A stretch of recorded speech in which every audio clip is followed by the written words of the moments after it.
पन्नगे च सुरेन्द्रे च कौशिके पाद संस्पृशि निर्विशेष मनस्काय श्री वीरस्वामिने नमः।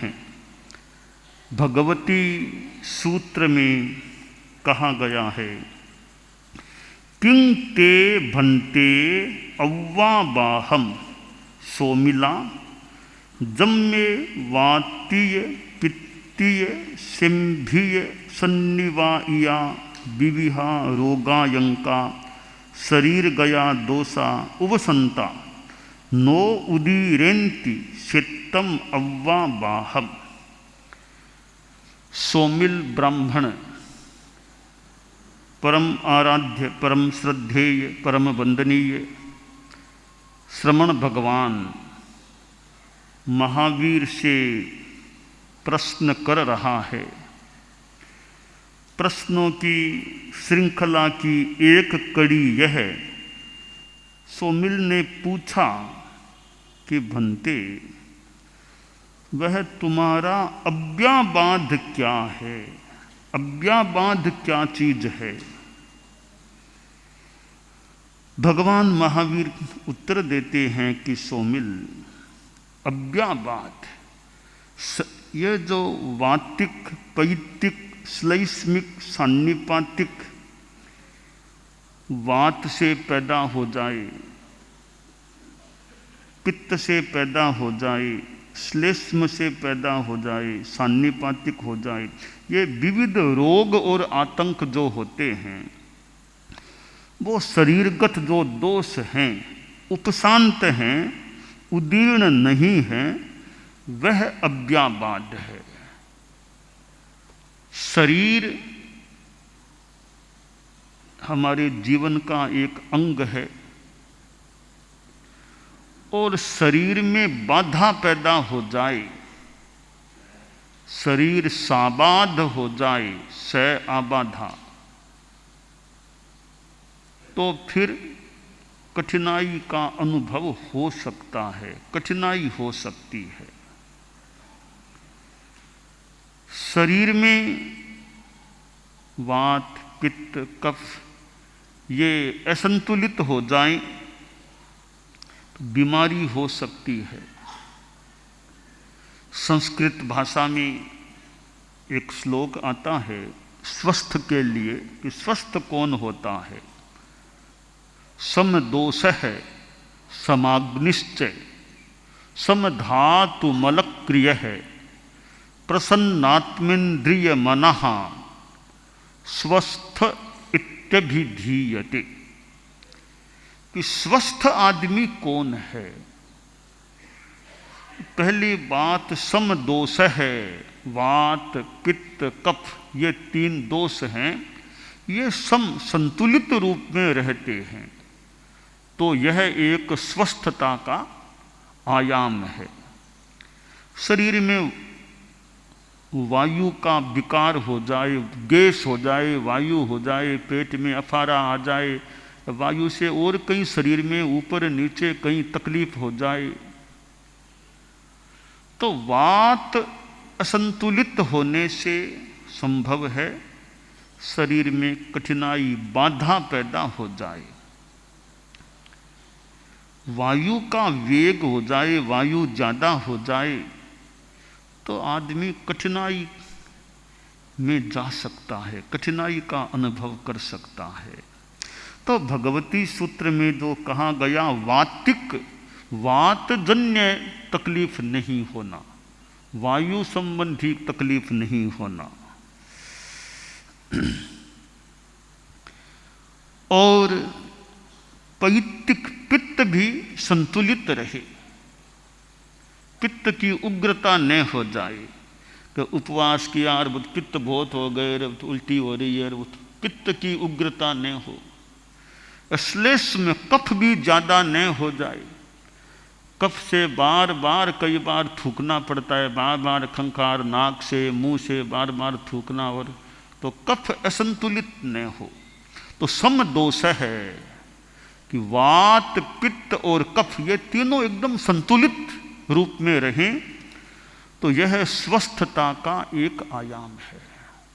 समाग्निश्चय, अग्नि मांद्य न हो, अग्नि भी संतुलित रूप में रहे। शरीर में अग्नि है, संतुलित रूप में रहे, भूख अच्छी लगती रहे, तो अग्नि तत्व ठीक रहे, शरीर में सम रहे, यह भी एक स्वास्थ्य की स्थिति है, आयाम है, लक्षण है। सम धातु मलक्रिय है, धातुएं भी शरीर में 7 धातुएं, सब रक्त आदि सब संतुलित ठीक रहें, रक्त संचार आदि ठीक होता रहे। और मलक क्रिया, विसर्जन क्रिया ठीक रहे, शौच क्रिया ठीक होती रहे, कब्ज न हो, ज्यादा दस्तें भी न लगे, वो भी संतुलित रहे। और कभी कभी थोड़ी ज्यादा दस्त लगना इतना खराब नहीं होता, दस्त का न लगना ज्यादा खराब हो सकता है। कब्ज हो जाए, कोष्ठबद्धता हो जाए, चित्त में शांति नहीं रहती, शरीर में ठीक नहीं लगता, तो कब्ज हो जाना, मल का निस्सरण नहीं होना, वो कई बार ज्यादा खराब, थोड़ी 1-2 बार ज्यादा जाना पड़ा, वो इतनी बुरी बात नहीं है। दस्त का न लगना, कोष्ठबद्धता हो जाना, कब्ज हो जाना, वो कहीं कई बार ज्यादा कष्टकारी हो सकता है। तो जिसकी मलक क्रिया ठीक है और टाइमली बराबर होता रहे, मल का विसर्जन टाइमली होता रहे, और कई बार आदमी थोड़ी मल की यानी शौच की अपेक्षा हो रही है, आदमी आलस्य कर दे, बाद में जाएंगे, बाद में जाएंगे, भी तो मीटिंग है, बाद में जाएंगे 1 घंटा बाद, तो वो कई बार बाद में करने से भी गड़बड़ पैदा हो सकती है।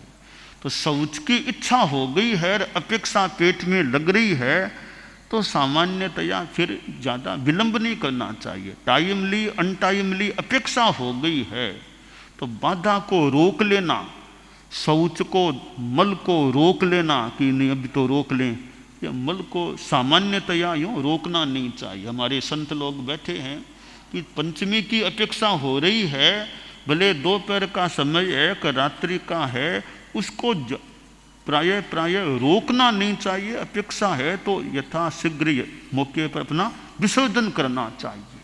तो कहा सम धातु मलक क्रिय है, मल की क्रिया जिसकी ठीक रहती है, बराबर व्यवस्थित चले, सुबह शाम टाइमली सब काम हो, तो वो स्वास्थ्य का एक लक्षण है। और प्रसन्नात्मेन्द्रिय मनहा, प्रसन्नता रहे, मन प्रसन्न है, इंद्रियां सब प्रसन्न है, ठीक है, आत्मा प्रसन्न है। स्वस्थ इत्यभिधीयते, वो आदमी स्वस्थ है जिसके त्रिदोष वात पित्त कफ ये संतुलित हैं, अग्नि संतुलित है, और यह धातुएं संतुलित है, मलक क्रिया का क्रम ठीक रहता है, आत्मा प्रसन्न है, मन प्रसन्न है, इंद्रियां ठीक है, वह आदमी स्वस्थ होता है। भगवती सूत्र में यहाँ बताया गया, भगवान महावीर ने कहा कि अव्याबाध, अव्याबाध क्या है कि भाई जो ये रोग बीमारियां ये नहीं होती है शरीर में, वो अव्याबाध है। शरीर ठीक है तो अव्याबाध है। तो शरीर की सक्षमता का बड़ा महत्व है। शास्त्र में एक जगह कहा गया 10वें आलियम में, जरा जाव न पीले ई वाही जाव न बढ़ई, जा विंदियान हायंती ताव धम्मम समायरे, कि शरीर की सक्षमता है तब तक धर्म कर लो, बाद का पता नहीं है। पता कैसे नहीं है कि आदमी जवानी में है कि अभी तो उपवास भी कर सकता हूँ, तो उपवास करो, कर सकते हो तो अच्छा, कर सको तो करो, महीने में 2 कर लो, 4 कर लो, 5 कर लो, अभी ठीक है उपवास करो, अनुकूलता है तो उपवास भले करो। अगर बाद में कई बार कि सोडियम कम हो गया, सा वो हो गया, अब तो उपवास नहीं करना, बीपी ऐसा हो गया, वो हो गया, डॉक्टर ने कह दिया कि दवाई तो लेनी पड़ेगी, दवाई छोड़नी नहीं है, इसलिए उपवास करना भी अब बंद हो गया। क्योंकि शरीर में कुछ स्थिति गड़बड़ागी तो पहले उपवास कर सकता था, अब 70-80 वर्ष आए, अब डॉक्टर कहते अभी आपके सोडियम कम हो रहा है तो आपको अभी उपवास तो नहीं करना चाहिए। तो बाद में नहीं, तो जब तक ठीक है ताव धम्मम समाय रे, जब तक शरीर ठीक है तब तक धर्म कर लो। शरीर ठीक की 3 बातें हैं, जरा जाव न पी ले, बुढ़ापा जब तक पीड़ित न करे तब तक करना हो सो कर लो। बुढ़ापा आने के बाद फिर कठिनाई हो सकती है। बुढ़ापा आ गया, खुद पूरा चल नहीं सकता, किसी का सहारा चाहिए, धीमे धीमे चलता है, गोडों में दर्द है और दर्द है, कभी कहीं दर्द है। तो बुढ़ापा जब तक न लगे, पीड़ित करना शुरू न करे, तब तक करना वो सो अच्छा धर्म का काम कर लो। दूसरी बात, जब तक शरीर में व्याधि न बढ़े, बुढ़ापा तो नहीं आया पर बीमारी लग गई, जवानी में भी बीमारी लग जाए किसी के, जब तक बीमारियां न लगे तब तक अच्छा काम करना वो सो कर लो। तीसरी बात, जा विंदिया न हायंती, इंद्रियां जब तक सक्षम है तब तक कर लो। अभी कान सुनने में ठीक है, आंखों से ठीक दिखता है, वो इंद्रियां ठीक है, तब तक बढ़िया धर्म का काम कर लो। कि बाद में सुनना मुश्किल हो गया कि व्याख्यान में क्या जाऊं, सुनाई तो मुझे देता नहीं है, सुन नहीं पाता, आंखों से पढ़ूं किताब कैसे पढ़ूं, आंखों से पूरा दिखता नहीं है, ये कठिनाइयां हो जाए तो शास्त्रकार ने मानो आगाह किया है हमको, जब तक इंद्रियां हीन न पड़े तब तक धर्म का आचरण करना हो सो कर लो। भगवती सूत्र में यहाँ भगवान महावीर ने कहा अव्यावाद, कि जब ये जो शरीर में वातिक, पैतिक, श्लैष्मिक, सान्निपातिक, ये विविध रोग आतंक ये नहीं हो, ये शांति में रहे, उभरे नहीं, बस यह स्थिति है, यह मेरा अव्यावाद है। यानी शरीर की अनुकूलता है, शरीर की सक्षमता है, स्वस्थता है, निरोगता है, यह अव्यावाद है। तो यह अव्यावाद हमारे संत लोग भी हैं, चारित्रात्माएं हैं, कि अव्यावाद जितना अच्छा रह सके कि शरीर में वो बीमारियां और न लगे, सक्षमता बनी रह सके, कि शरीर की सक्षमता। परम पूज्य आचार्य श्री तुलसी गुरुदेव श्री ने, साथ में आचार्य श्री महाप्रज्ञ जी पहले मुनि अवस्था में थे, कहाँ राजस्थान से कोलकाता, बीच में कानपुर में चतुर्मास किया, फिर कोलकाता तक पधारे, कोलकाता से चले सीधे अगला चौमासा राजस्थान में राजनगर में किया, कलकत्ता से राजनगर पहुंच गए, सरदार शहर होते हुए राजनगर पहुंचे। सरदार शहर में मंत्री मुनि मगन मुनि तो फिर मिले ही नहीं, वो तो पहले ही उनका तो काम हो गया, सुखलाल जी स्वामी फिर मिले। तो यानी मंत्री मुनि मगनलाल जी स्वामी से गुरुदेव तुलसी कलकत्ता की चौमासा किया, फिर मिल ही नहीं सके, पहले ही मंत्री मुनि मगन मुनि का प्रयाण महाप्रयाण हो गया था। तो गुरुदेव तुलसी कलकत्ता से कोलकाता से चलकर एक शेष काल में सरदार शहर होते हुए मेवाड़ राजनगर पधार गए थे। बाद में दक्षिण भारत की यात्रा की थी, तो फिर राजस्थान थली से चले, बीच में एक चतुर्मास अहमदाबाद में किया, फिर सीधे आगे दक्षिण भारत पधार गए, दक्षिण भारत की यात्रा करके रायपुर चौमासा करके फिर वापस थली पधार गए। तो यह यात्रा हो गई। तो भगवती सूत्र में जो आया है अव्यावाद, शरीर में माने काफी अव्यावाद था, तब गुरुदेव तुलसी ने इतनी लंबी यात्राएं कर ली, प्रायः काफी अव्यावाद रहा, थोड़ी बहुत मान लो, बाकी प्रायः स्वास्थ्य अनुकूल रहा, तब ये इतनी लंबी पूर्वांचल दक्षिणांचल की यात्राएं गुरुदेव के हो गई। तो क्यों हो गई, उसमें एक सहायता अव्यावाद, भगवती सूत्र में जो आया अव्यावाद। तो जब तक शरीर सक्षम है तब तक जो करना हो सो बढ़िया धर्म का काम आदमी को कर लेना चाहिए, बाद का ज़्यादा भरोसा नहीं, फिर क्या तकलीफ हो जाए, क्या बीमारी लग जाए शरीर में, जब तक ठीक है तब तक करना हो सो कर लो। हमारे संत लोग हैं भी शरीर ठीक है तब तक यात्रा विहार दूर दराज जाना करना हो सके जो कराएं वो कर लो, बाद का तो पता नहीं है, फिर गोडे कैसे रहे, कैसे स्थितियां रहे, कितना चल पाए न चल पाए। तो शरीर जब तक सक्षम है तब तक आदमी को जीवन का सार निकालने का, अच्छा धर्म का काम करने का प्रयास करना चाहिए। तो भगवती सूत्र में जो कहा गया कि वात पित्त श्लेष्म ये इनसे उत्पन्न वातिक पैतिक श्लेष्मिक सन्निपातिक ये विविध रोग आतंक शांति में रहें, उपशांत रहें, प्रगटे नहीं, उभरे नहीं, यह मेरा अव्याबाद है। तो हम अपने अव्याबाद का भी ध्यान रखें, अपने खान पान में गड़बड़ी न करें, खान पान से गड़बड़ी हो करके कहीं शरीर में तकलीफ न हो तो अपने संयम रखें, खान पान का ध्यान रखें, खान पान में संतुलन रखें, विवेक रखें, जागरूकता रखें। बाकी तो कर्मों का योग है, कर्मों का पता नहीं कब कौन से कर्म का उदय हो जाए और क्या तकलीफ आ जाए, तो वो कई बार हाथ की बात नहीं है। खान पान का ध्यान रखते रखते भी कोई उत्पात हो जाए, कोई गड़बड़ हो जाए, और नहीं तो चलते चलते कई बार दुर्घटना की चपेट में आ जाए तो शरीर की तकलीफ हो जाए। खान पान का तो संयम है, तो रोड के चलने में ध्यान नहीं रखा, जो विभाग एक्सीडेंट हो गया तो तकलीफ हो गई, बेड पर रहना पड़ गया कई महीनों तक। तो ये कर्मों का और का है, किसके कब कौन से कर्म उदय में आ जाएं, जब तक ठीक है तब तक अपना अच्छा करना हो सो कर लो। परम पूज्य आचार्य श्री महाप्रज्ञ जी लगभग 90 वर्ष का उनका जीवन काल था। तो हम देखें 9वें दशक में भी अपने ढंग से उन्होंने यात्रा भी की थी, और 9वें दशक 90 वर्ष यानी अंतिम दिन तक तो सरदार शहर में प्रवचन किया था। अंतिम दिन सवेरे गोठी जी की हवेली से पधार कर वहाँ गदैया जी के नोरे में पधारे थे और वहाँ प्रवचन दिया था।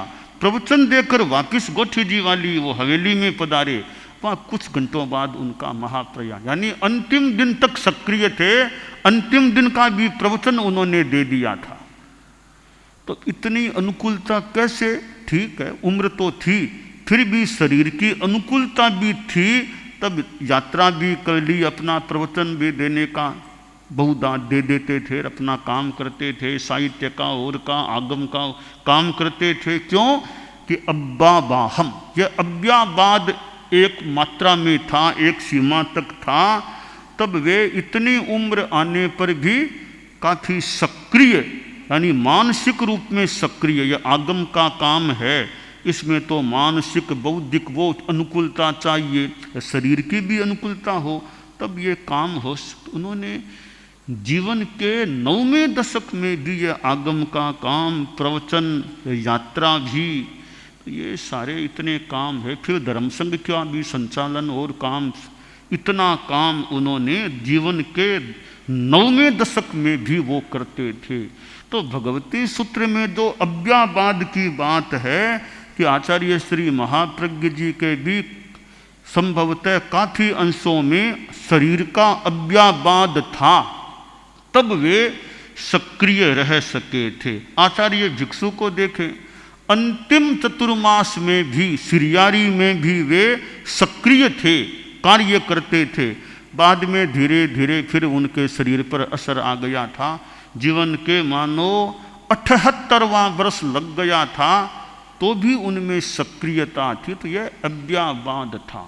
तो और कईयों के भी अव्याबाद काफ़ी देखने को मिल सकता है। तो अव्याबाद रहता है साधु के, आप गृहस्थों के भी शरीर में अनुकूलता है तब तो आप सेवा दर्शन काम सब कर सकते हैं। वो नहीं है तो क्या तो सेवा दर्शन कितना कर पाएंगे, कितना भाग यानी सेवा कार्य कितना कर पाएंगे। तो साधु को भी अव्याबाद, गृहस्थों को भी अव्याबाद होता है। तो काम हो सकता है। कितने लोग कार्यकर्ता सेवा और व्यवस्था काम में और साधु संतों की सेवा में लगे रहते हैं, मान लो तो अव्याबाद है तब तो आदमी काम कर ले, खुद का ही अव्याबाद ने तो खुद ही सेवा लेने वाला हो गया, दूसरों की कितनी आखिर सेवा कर पाएगा। तो भगवान महावीर ने कहा कि अव्याबाद, ये बीमारियां रोग नहीं होते हैं, शरीर में उभरते नहीं हैं, बस यह अव्याबाद है, यानी शारीरिक सक्षमता, शारीरिक स्वास्थ्य की अनुकूलता, यह हमारे जीवन के लिए बहुत उपयोगी होती है कि स्वास्थ्य ठीक है तो आदमी काम कर सकता है। तो यह शरीर की अनुकूलता कर्मों के साथ भी वैसे जुड़ी हुई है। अपना संयम सादगी खान पान में जितना अच्छा ध्यान रखें तो इससे भी कुछ गड़बड़ों से बीमारियों से बचाव भी हो सकता है। बाकी जब तक अव्याबाद है तब तक उसका लाभ उठा लेना चाहिए।